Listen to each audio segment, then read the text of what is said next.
the primary receptor cells for the hearing. Okay.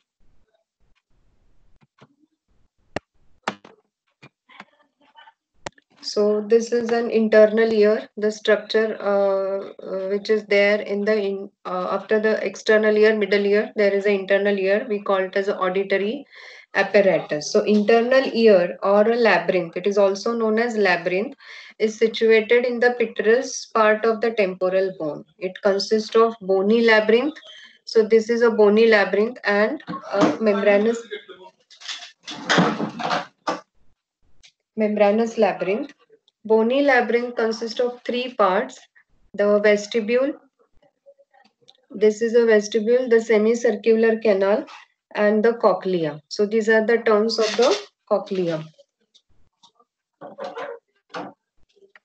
The membranous labyrinth, which is this membranous labyrinth is lodged within this bony labyrinth, and this membranous labyrinth is filled with one fluid that is known as endolymph.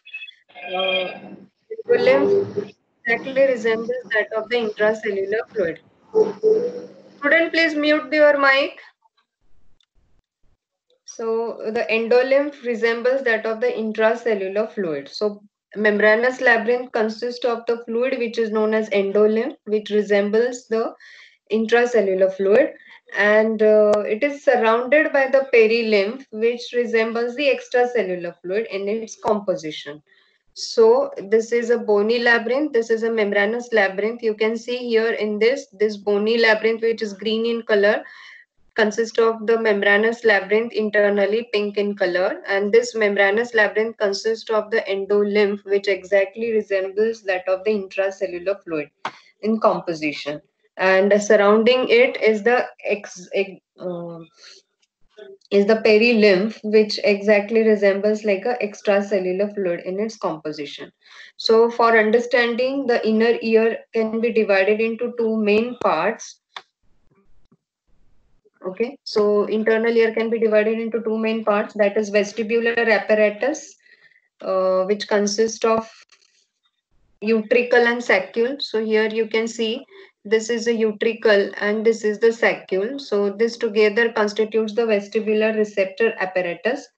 Which is this utricle and saccule are lodged in the bony vestibule.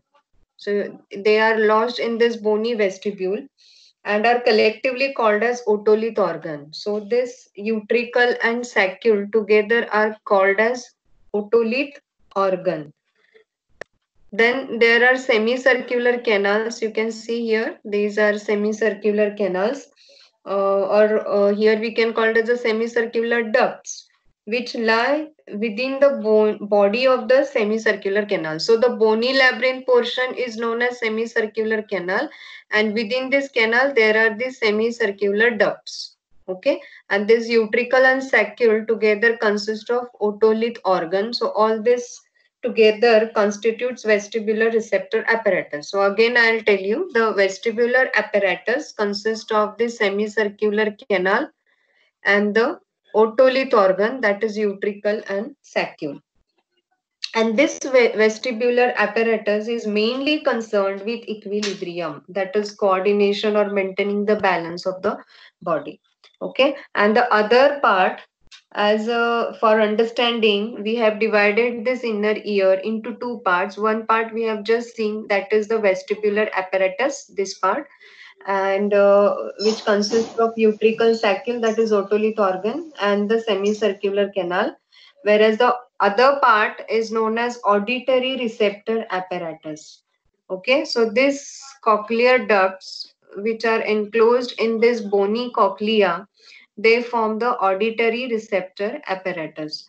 This is formed by the duct of the cochlea, which lie within the body of the cochlea. Okay.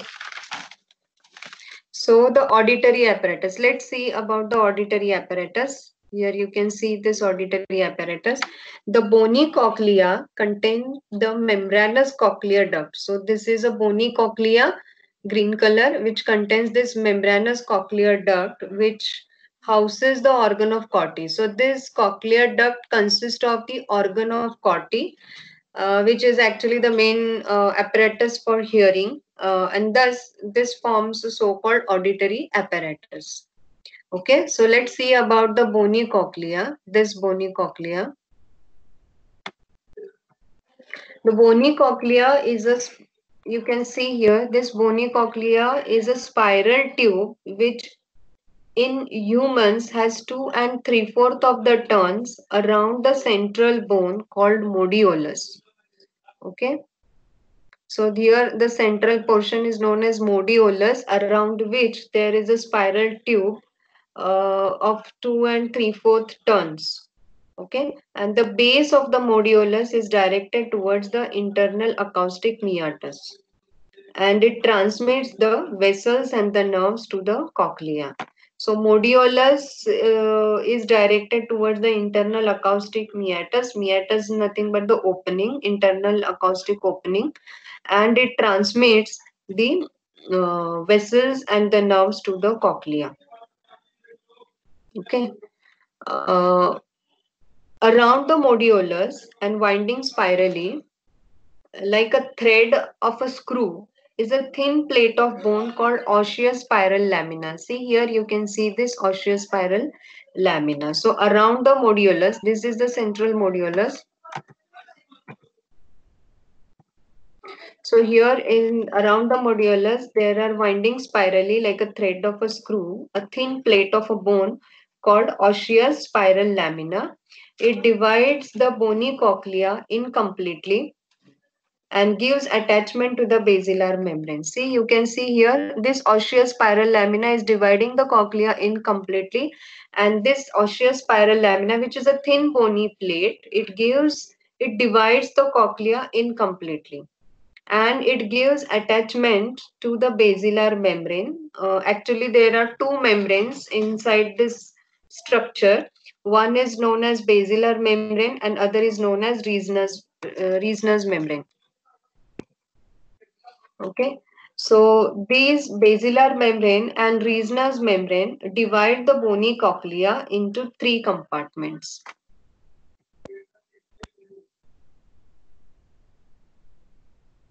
Okay.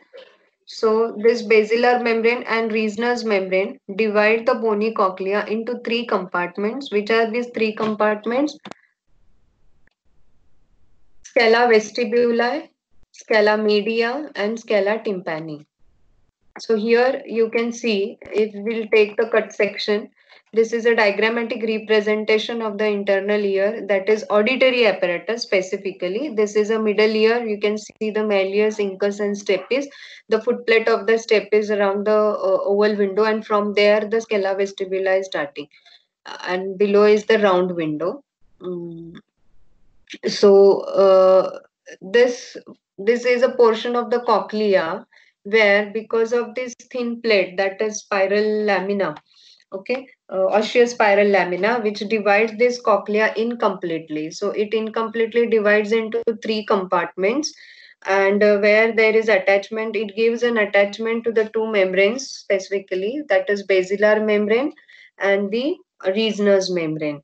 And these basilar membrane and Reissner's membrane actually divide this bony cochlea into 3 compartments. The upper compartment is known as scala vestibuli, the middle compartment is known as scala media, and the lower compartment is known as scala tympani.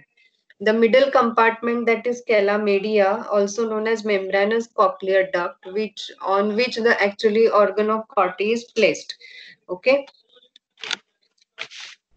Is it clear? And if you see the microscopic section, vertical section of this portion, cut section of this cochlear duct, we can see here the upper portion as a scala vestibuli, the middle compartment as a scala media, and the lower compartment is scala tympani. You can see, and this scala tympani and scala vestibuli.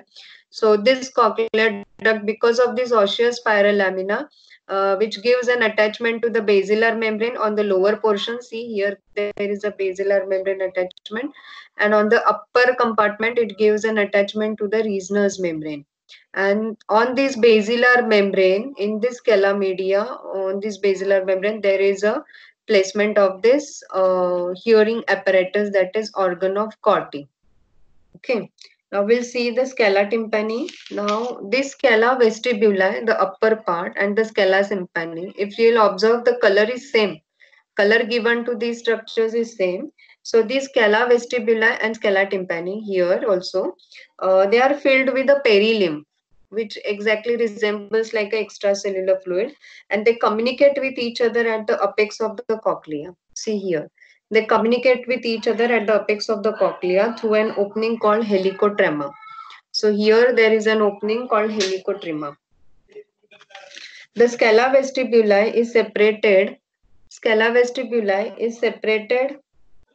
from the scala media by Reissner's membrane, so which is here. So scala vestibuli is separated from scala media by the Reissner's membrane and is closed by the footplate of the stapes. You can see here footplate of the stapes, which separates it from the air-filled middle ear. Okay, so scala vestibuli is separated from the scala media by this Reissner's membrane, and it is closed by the footplate of the stapes, and thus it separates the scala vestibuli from the middle ear cavity. Okay, now coming to the scala media. Now this portion, scala media, the scala media, which is also known as cochlear duct or the membranous cochlea, this appears triangular in cross section. If you'll observe, this is typical of triangular in cross section. Thus it has a three walls which are formed by basilar membrane, which is attached medially to the osseous spiral lamina here, and lateral to the fibrous spiral ligament which lines the bony cochlea, and it forms the inferior wall of the cochlear duct. So basilar membrane forms the inferior wall of the cochlear duct, and basilar membrane actually supports this structure that is known as organ of Corti. The Reissner's membrane, so it has formed the inferior wall is by the basilar membrane. The Reissner's membrane, which is at the upper portion, top portion, the Reissner's membrane, which is attached medially to the wall of the limbus, and laterally to upper margin of the stria vascularis. See here, these are the stria vascularis, the endothelium of the vessels or capillaries. So this is a stria vascularis. So Reissner's membrane, which is attached medially to the wall of the limbus and laterally to the upper margin of the stria vascularis. So this is laterally, this is medially. Okay. So this forms the superior wall of the cochlear duct. Thus, the Reissner's membrane forms the superior wall of the cochlear duct, and basilar membrane forms the inferior wall of the cochlear duct. This is easy to understand. And stria vascularis, this portion, which is stria vascularis, forms the lateral wall of the cochlear duct. Okay, obviously. And it consists of vascular epithelium and is concerned with the secretion of the endolymph, which is actually present in the scala media. Whereas we have seen the scala vestibuli and scala tympani consist of perilymph, but the scala media is the only part or the structure which consists of which contains endolymph, which is secreted by the stria vascularis. So the basilar membrane, so this scala media on cross section, it looks like a triangular in structure. So it has a three walls. So inferior wall is formed by the basilar membrane, which actually supports this structure organ of Corti. The superior wall is formed by the scala vestibuli, and the lateral wall is formed by the stria vascularis, which actually secretes the endolymph for the scala media. Okay. Now the difference between the perilymph and the endolymph.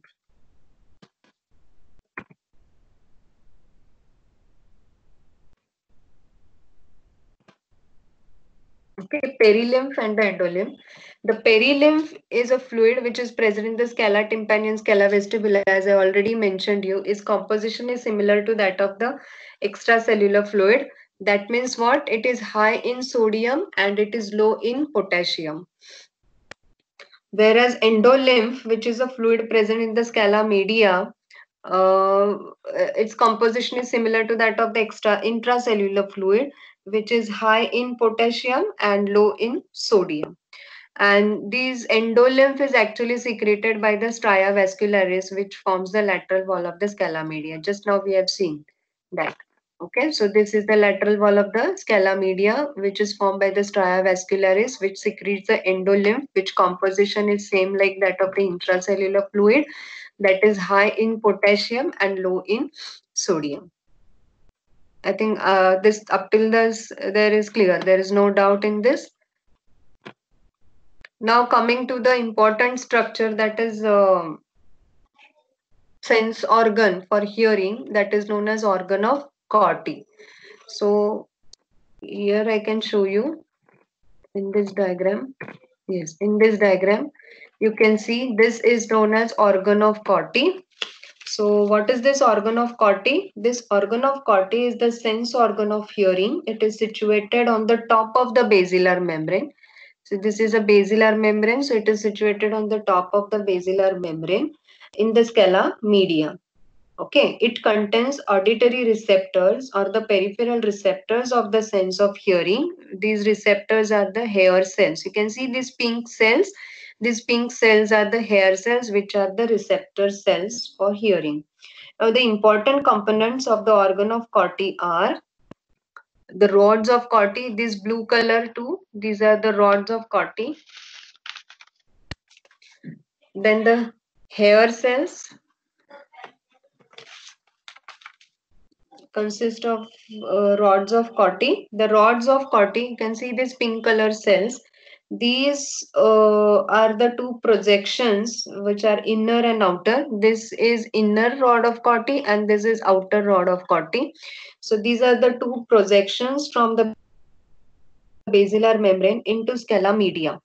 Okay, in between these two rods of Corti, there is a tunnel. You can see the gap in between these two, and that is known as tunnel of Corti, which contains the fluid called as Corti lymph. And the exact function of these rods on the Corti lymph is up till now it is not known, but they support these hair cells. Okay, so these are the rods of Corti. Then you can see the hair cells over here. Then we have the other component on the organ of Corti. First, we have seen the rods of Corti, inside which there is a tunnel of Corti, which consists of a fluid that is Corti lymph. Second is the hair cells. There are inner hair cells and the outer hair cells, which are actually the receptor cells for the hearing. Then there are different supporting cells, which actually support the hair cells. And on the top portion, there is a tectorial membrane. Okay, so here you can see this is a tectorial membrane. These brown color cells are the hair cells. These are outer hair cells. These are inner hair cell. You can see these are the rods of Corti, the pillar cells for the rods of Corti, and in between there is a tunnel of Corti which consists of Corti lymph. And there are supporting cells like supporting the outer hair cells are supported by outer phalangeal cells, which are known as Dieter cells, which are nothing but the supporting cells. And the inner hair cell is supported by the inner phalangeal cell, which is also a supporting cell. And there are other supporting cells also, which are outer lateral to these outer phalangeal cells or the Dieter cells are the Hansen cells and the Claudius cells. Okay. So we have seen the organ of Corti consists of the structure, that is rods of Corti, inner and the outer hair cells, and the supporting cells which support the hair cells. So inner hair cells are supported by inner pharyngeal cells and the outer hair cells are supported by the outer pharyngeal cells. And there are other supporting cells like Claudius cells, Hansen cells. Okay, and then there is a tectorial membrane on which the projections from these hair cells get involved in this.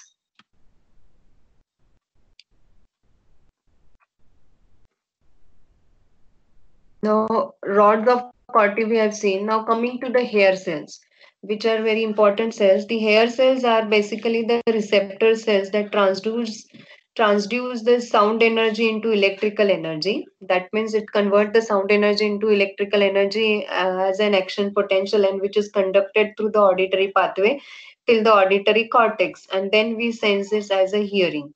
Okay, so there are two groups of hair cells which lie on the basilar membrane. One are the inner hair cells and the other are the outer hair cells. If you'll observe here, the inner hair cells, here you can see the inner hair cells, they form a single row of the cells. Only few cells, only one cell is shown here. That means they form a single row of the cells of internal to inner rod, internal to the inner rod. Student, please mute your mic. Mute your mic.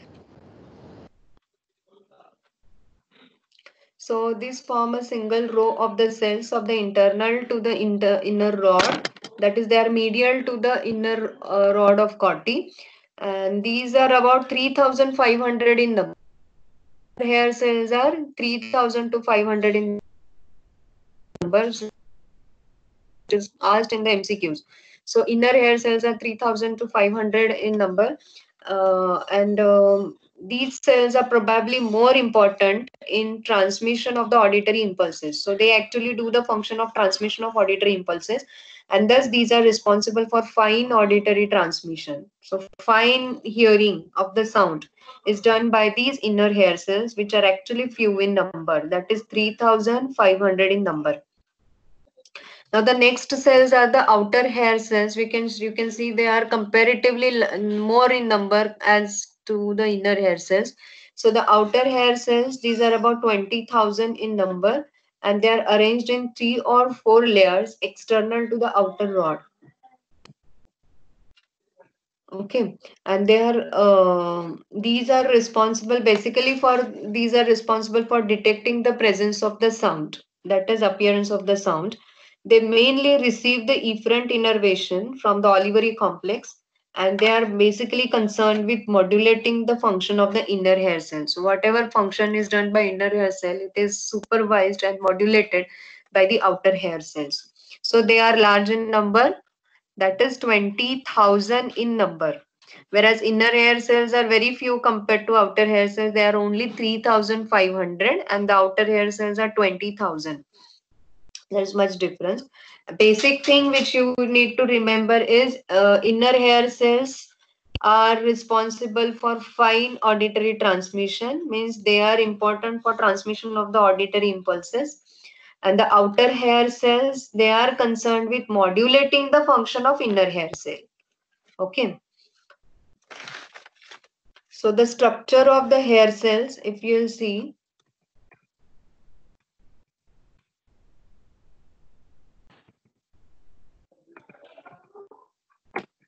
structure of the hair cells, the inner hair cells are flask shaped while the outer hair cells are cylindrical.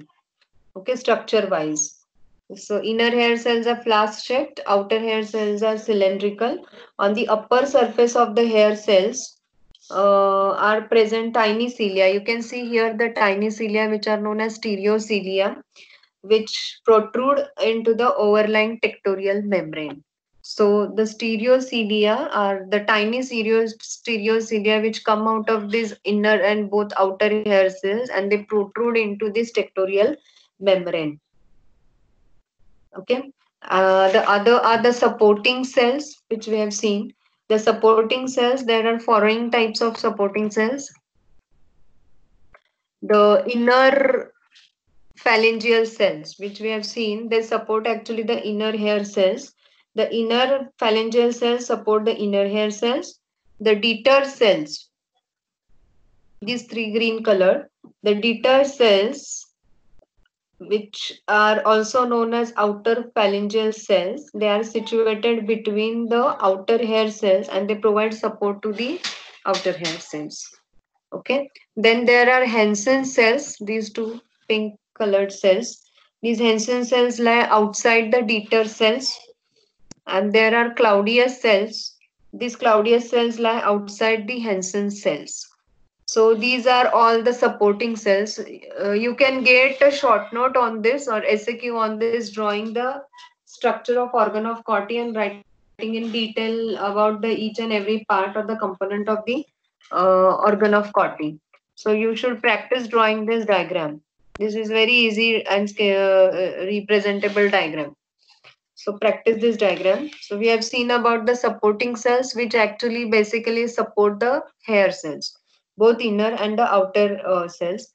Then the tectorial membrane, which is there on the topmost portion. Tectorial membrane, it consists of gelatinous matrix with delicate fibers. Okay, so this is a gelatinous matrix which consist of the delicate fibers. It is thin but stiff membrane made up of glycoprotein material. So tectorial membrane is made up of a glycoprotein material, and it is quite thin. This membrane is attached to the upper surface of the spiral lamina. This membrane is attached to the upper surface of the spiral lamina, and its free edge extends beyond the outermost neuroepithelial cells. Those are the hair cells. The shearing force, there is a development of shearing force between the hair cells and the tectorial membrane. You can see as there is a sound wave comes, because of the vibrations of the tympanic membrane, these hair cells set into vibration, and because of this vibration, the stereocilia, which are on the topmost portion of these hair cells, they also set into vibration and they start moving. But as these hair cells, stereocilia, are protruded into this tectorial membrane, this there develops and this tectorial membrane is quite firm in nature, but whereas the stereocilia of the hair cells are quite moving because of the vibration, the shearing force develops between the tectorial membrane and the stereocilia of the hair cells, and which actually produces a stimulus to the hair cells. And because of this shearing force, receptor cells, those are the hair cells, get stimulated.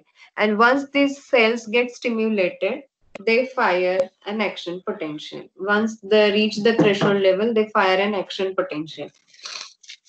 So that's how the sound energy gets converted into electrical energy. In the next lecture, you will see in detail how this sound energy is converted into electrical energy and it is conducted.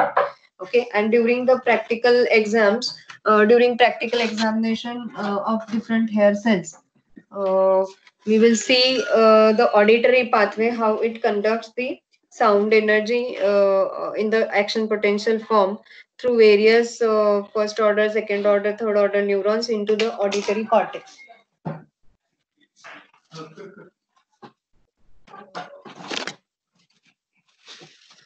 Now coming to the nerve supply of the nerve supply of the hair cells, the afferent fibers supplying the hair cells constitute the cochlear division of the eighth cranial nerve.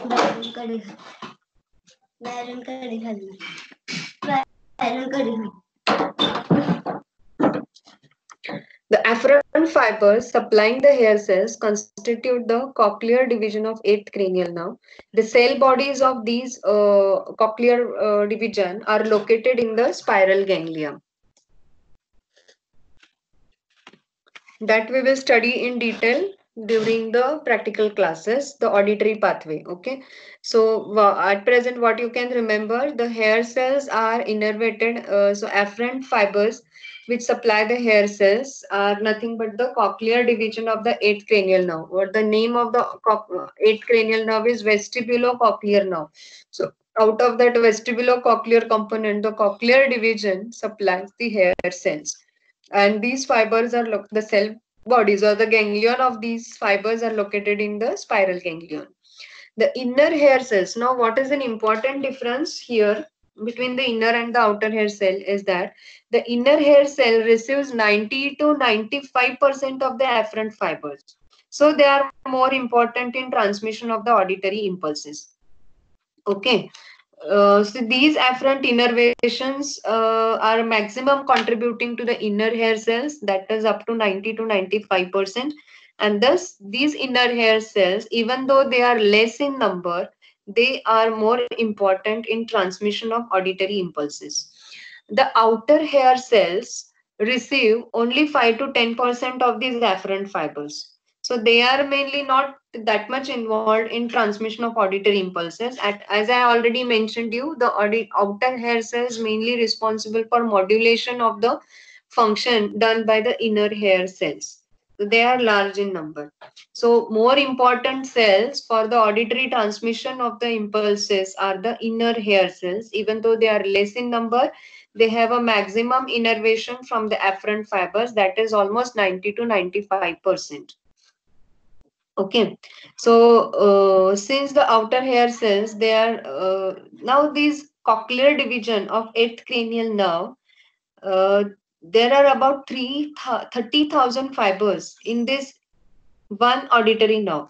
Now we have two auditory nerves for the two ears. So individually, one auditory nerve consists of 30,000 fibers. So there is the convergence on the receptors on the first order neurons. We have studied the convergence. So most of the afferent fibers, they supply more than one hair cells because the number of fibers in the auditory nerve are more in number. So one hair cell is innervated by many fibers from the afferent nerve. And okay, conversely, one most of the hair cells are supplied by more than one fiber. So that's how the convergence takes place. So that creates a more fine transmission of the auditory signals or the sound wave because of this convergence. The efferent fibers which efferent fibers to the hair cells come from both ipsilateral and contralateral side. So means from both the side, the hair cells receive the fibers from both sides via olivocochlear bundles, and these cell bodies are situated in the superior olivary complexes. These fibers descend to join the eighth cranial nerve. Okay, so these efferent fibers, they join the eighth cranial nerve. The outer hair cells receive most of the efferent fibers, while the inner hair cells receive only few efferent fibers. So if now you remember, understand, one thing which is important to remember is that the inner hair cells receive maximum afferent innervation, whereas outer hair cells receive maximum efferent innervation. That is what is been said. So the efferent fibers, which are maximum innervating the outer hair cells, these are cholinergic in nature, means they secrete a neurotransmitter that is acetylcholine, and they cause inhibition of the efferent fibers by liberating a hypopolarizing mediator, which is probably the acetylcholine. Thus, outer hair cells are mainly concerned with modulation of the function of the inner hair cells. Okay, so next time you will study how the depolarization, repolarization, and the effects of the phases of the action potential which is developed in these hair cells. How exactly that phenomena takes place because of the shearing force which is created at the tectorial membrane and the stereocilia of the hair cells. So that makes it hyperpolarizing mediator, that is acetylcholine, which is involved here.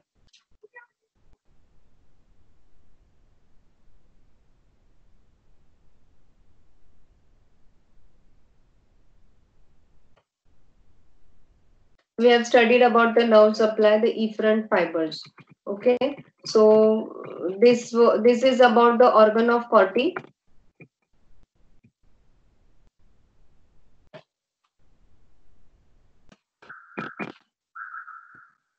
It is not moving.